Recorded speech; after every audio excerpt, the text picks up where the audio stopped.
Teman-teman, video ini Anies Baswedan sedang memberikan kuliah kepada Prabowo dan Jokowi terutama tentang cara mengelola bansos yang benar.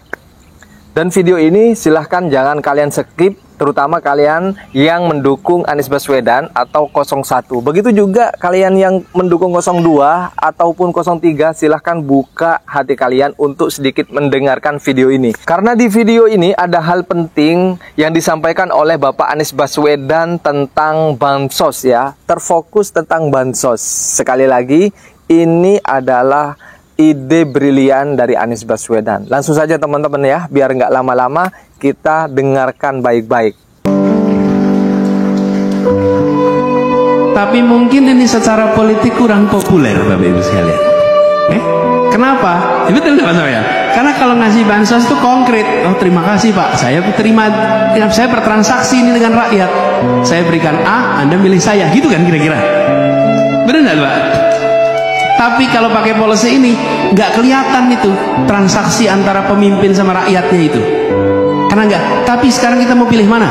Mau negeri ini dijebak di dalam situasi begini, atau kita memberikan kepada semuanya harga diri karena mereka dapat pendapatan bukan lewat bansos, tapi punya harga diri. Kenapa?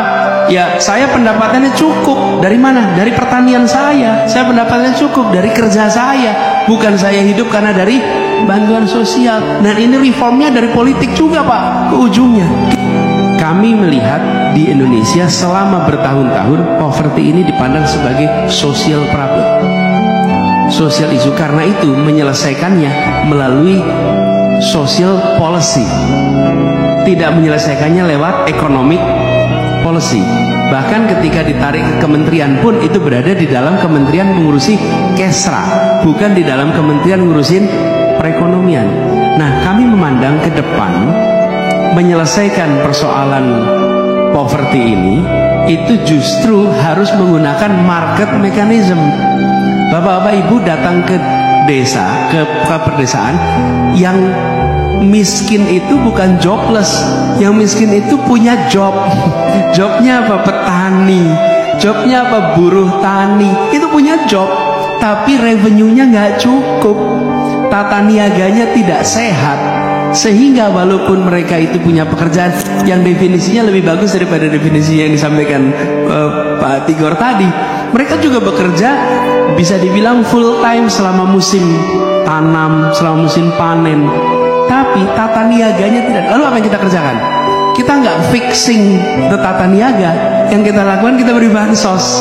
Sebenarnya yang kita perlu kerjakan membesarkan dan memperbaiki pasarnya supaya mereka included di dalam pasar. Kalau mereka yang di dalam pasar, maka kita membereskan persoalan kemiskinan, ketertinggalan bukan lewat bantuan sosial, tapi dengan mereka dimasukkan ke dalam pasar. Nah, itulah sebabnya kenapa soal, bayangkan kalau tata niaga pertanian kita bereskan, maka petani tidak perlu menerima bansos karena pendapatan dia sudah cukup untuk hidup.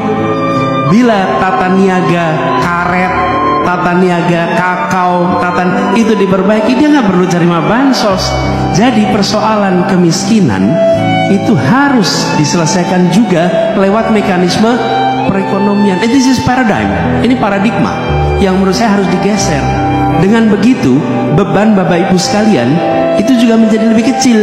Karena Bapak Ibu akan ditariknya bukan kepada peningkatan pajak untuk bansos, tapi justru Bapak Ibu diminta menciptakan lapangan pekerjaan untuk bisa kita menyerap potensi tenaga kerja agar kesejahteraan itu meningkat. Kira-kira begitu penutupnya aja. Terima kasih.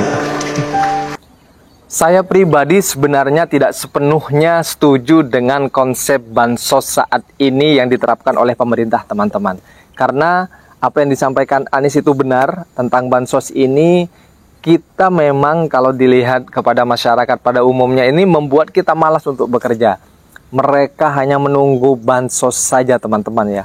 Itu menurut saya juga apa yang dikatakan Anies ini tidak serta-merta akan menghapus bansos itu sendiri. Ini mengubah konsep bansos, mengubah cara penyalurannya, mengubah cara masyarakat untuk mendapatkannya teman-teman. Anies mungkin akan lebih memilih cara memberikan pancing kepada masyarakat daripada memberikan langsung ikannya, teman, atau langsung memberikan hasil tangkapannya. Anies akan memberikan alat untuk cara mendapatkan ikan itu sendiri, teman-teman. Dan itu merupakan ide dan cara yang brilian untuk hal bansos ya. Kalau kita lihat cara penyebaran bansos saat ini rasa-rasanya memang menurunkan harga diri bangsa kita, menurunkan harga diri masyarakat kita, teman-teman. Karena kita dianggap tidak mampu untuk berkarya, menghasilkan apa yang kita bisa. Dan mereka pada masyarakat terkesan lebih menunggu bantuan, teman-teman. Itu realita yang terjadi di masyarakat. Semoga kalian dari pendukung 01 yang ngefans banget dengan Bapak Prabowo, juga Pak Prabowo, juga Jokowi juga ya. Semoga apa yang disampaikan Anies ini didengar, dan rasa-rasanya agar ide ini tercapai memang Anies Baswedan harus memimpin negara ini, teman-teman. Itu saja dari saya, semoga bermanfaat dan sampai jumpa di video berikutnya. Assalamualaikum warahmatullahi wabarakatuh. Pak Anies tidak mungkin menang. Dia cuma boleh dapat 17%. Anda panik. Banyak yang protes. Pak Rocky kok pesimis? Ya memang saya pesimis.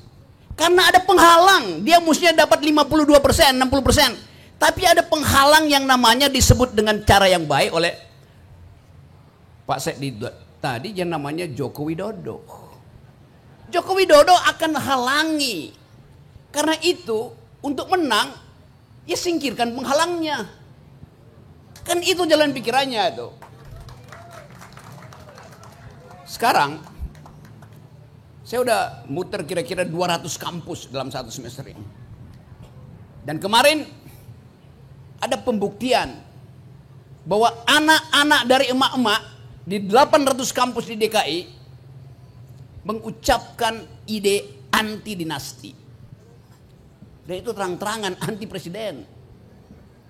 Karena itu proses politik berikutnya adalah mendorong supaya ada gerakan politik yang lebih terarah untuk mewujudkan pemaksulan, di-impeach, menurunkan presiden dengan cara konstitusional.